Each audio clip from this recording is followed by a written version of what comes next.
Hi అండి, నమస్తే. Welcome to read with Yashu.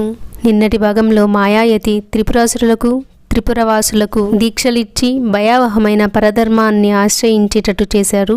తర్వాత ఏం జరుగుతుంది అన్నది ఈ రోజు భాగంలో చదువుకుందామండి. అనంతరం దేవతలందరూ కైలాసానికి ఎగి దక్షిణామూర్తి ఋషిగా గల రుద్రమంత్రాన్ని 1 కోటి జపించి పరమేశ్వరుని ఇలా స్తుతించారు.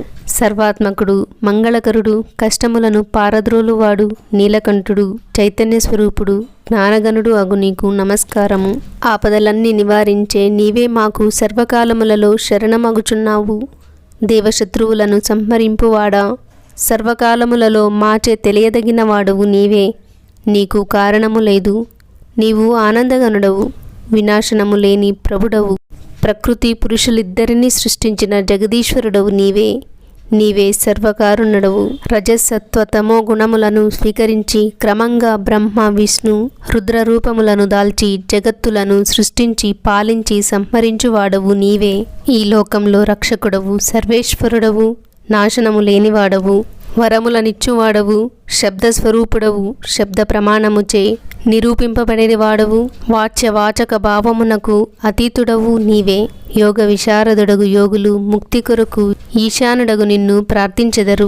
నీవు యోగుల హృదయ పుండరీకమునందలి ఆకాశములో స్థిరముగా నుండెదవు. పరబ్రహ్మ స్వరూపుడు, తేజోనిధి, ప్రకృతి కంటే పరుడు అగు నిన్ను పవిత్రములగు వేదములు, తత్వమసి ఇత్యాది మహావాక్యములతో ప్రతిపాదించుతున్నవి.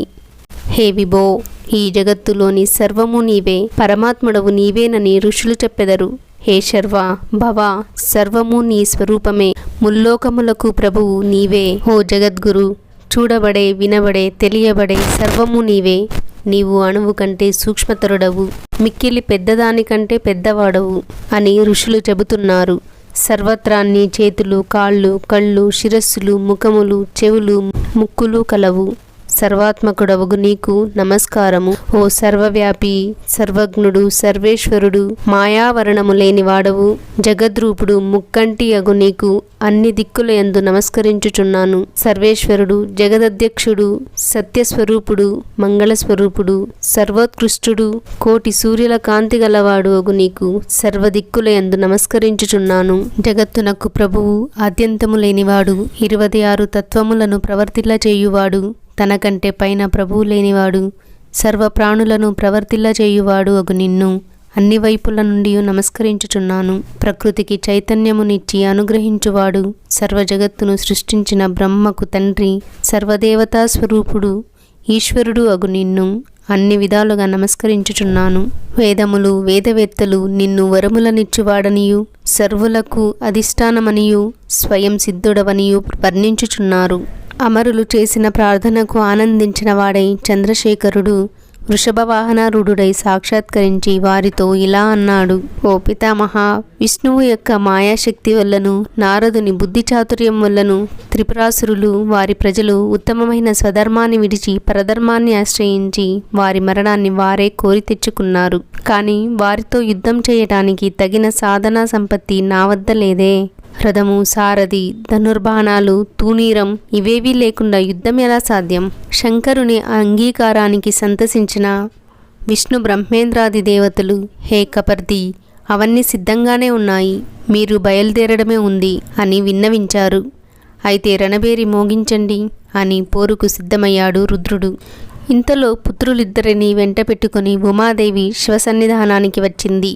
దేవతలందరూ ఆశ్చర్యంతో పాటు కొద్దిపాటి తొట్రుపాటు కూడా పొంది ఆమెకు జయవాక్యాలు పలికారు. మెల్లగా గిరిరాజనందిని మందహాసంతో శశాంకశేఖరుని సమీపించి, నాదా, మీ కుమారులిద్దరి దుడుకు చేష్టలను భరించలేకుండా ఉన్నాను.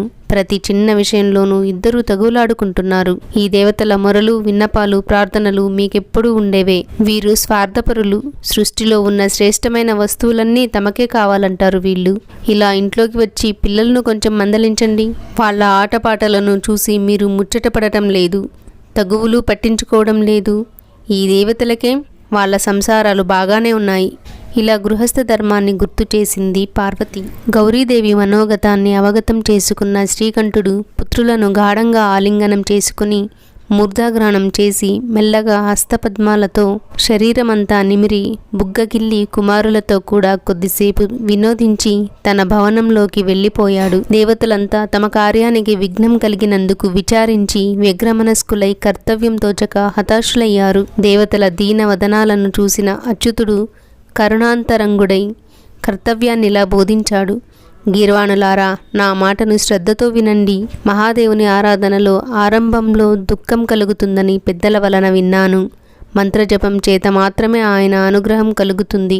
ఓం నమః శివాయ, శుభం శుభం కురు కురు శివాయ నమః ఓం. ఈ మంత్రాన్ని 1,000 పర్యాయాలు జపించండి.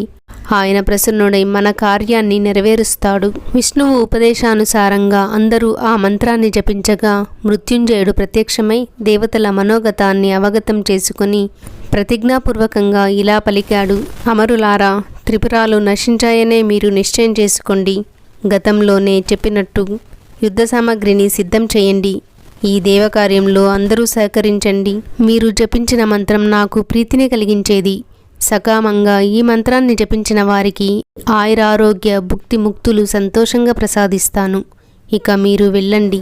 అంతా దేవతలు పరమానంద కందళిత హృదయారవిందులై విశ్వకర్మను పిలిచి రథాన్ని నిర్మించమని ఆజ్ఞాపించారు. విశ్వకర్మ ఆ రథ నిర్మాణాన్ని ఎలా చేశారన్నది రేపటి భాగంలో చదువుకుందామండి.